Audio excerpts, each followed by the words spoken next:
In front of me is iGET Smart L203, and let me show you how to change language of this device.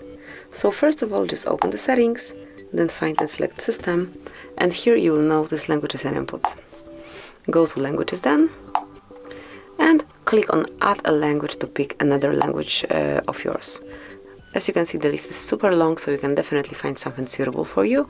No matter where you're from, you will find your language here. And let me just, for example,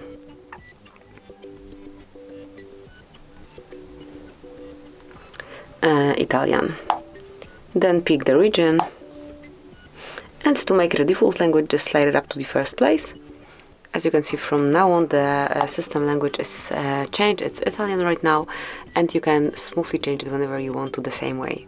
So just open the languages, tap on more icon to remove unnecessary language,